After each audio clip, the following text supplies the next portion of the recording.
જય શ્રી રામ. મારું નામ બકુલસિંહ રાણા છે. આજરોજ થાનગઢમાં રામનવમી નિમિત્તે ભવ્યથી ભવ્ય શોભાયાત્રા નીકળી.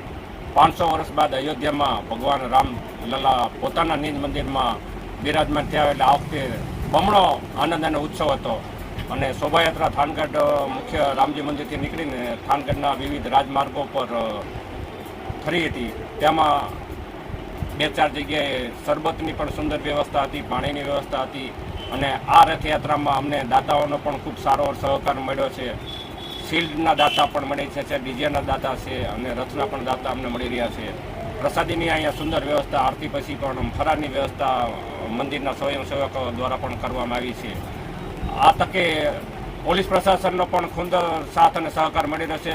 પત્રકાર મીડિયાના પણ મિત્રોએ હાજરી આપી, તે બદલ હું તે બધાનો દિલથી આભાર માનું છું. જય શ્રી રામ. મારું નામ એડવોકેટ ભાવિક વડનગરા.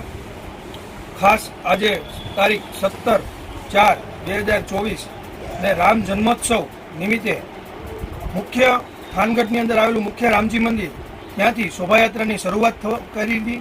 ત્યારે થાનગઢના દરેક ભાવિ ભક્તો સાથે જોડાયા હતા અને 2 સ્કૂલોના ઘણા બધા વિદ્યાર્થીઓ અલગ અલગ વેશભૂષાઓ, ખાસ કરીને સબરીજી, રામ, લક્ષ્મણ, જાનકી, હનુમાનજીના અલગ અલગ પાત્રો અને વેશભૂષા પહેરી અને આવ્યા હતા અને શોભાની અભિવૃદ્ધિ કરી હતી. તો ખાસ આપણે આ તકે શિશુ વિહાર સ્કૂલ, રોયલ કેકે સ્કૂલ, જેમના વિદ્યાર્થીઓ આવ્યા હતા, એમના વાલીઓએ જેને પ્રેરણા આપી અને તૈયાર કરીને મોકલ્યા છે, આપણે એ બધાનો પણ ખૂબ ખૂબ આભાર માની છીએ. મીડિયા મિત્રોનો ખૂબ ખૂબ આભાર માની છીએ.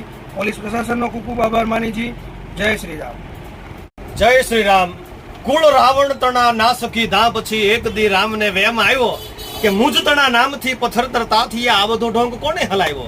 એ જ વિચારમાં આપ ઉભા થયા, કોઈને પછી સાથ લાવ્યા. અરે સર્વથી છુપતા છુપતા રામજી એકલા ઉદ્ધીન તીર આવ્યા.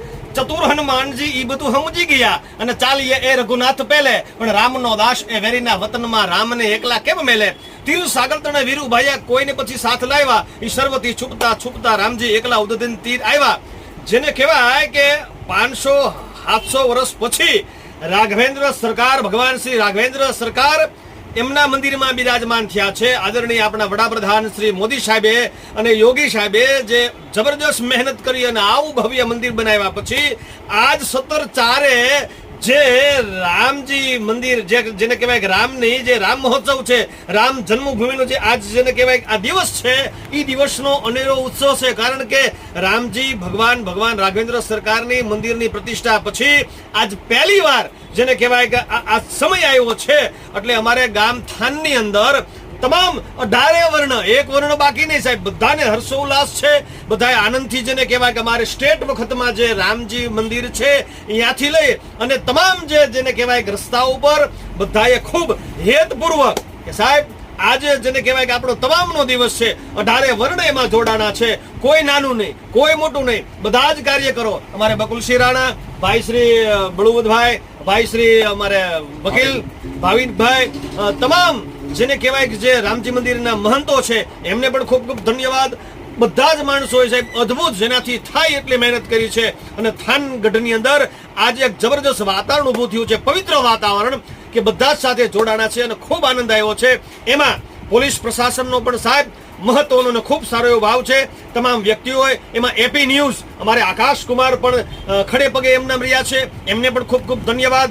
અને જ્યારે આ બધા જ વ્યક્તિઓ આવે છે અને કોઈનું એકનું કામ નથી સાહેબ. આ રામ જન્મભૂમિ અને રામનો જે હર્ષોલ્લાસ છે, રાત્રે 12 વાગ્યા પછી પણ આરતી થશે, અત્યારે 12 વાગ્યા પણ પછી પણ આરતી થશે અત્યારે. તો સાહેબ આવું ભવ્ય આયોજન આજનો દિવસ તમામ હિન્દુઓ મિત્રો માટે, જેને કહેવાય કે ભક્તજનો માટે, રામ જન્મભૂમિને જે માને છે એમના માટે ખૂબ સારો અને સુંદર યો છે. વધારે વાત નહીં કરતા લોક સાહિત્યકાર કિશોરદાન ગઢવીના જય માતાજી, એપી ન્યૂઝ સાથે. જય શ્રી રામ. જય શ્રી રામ.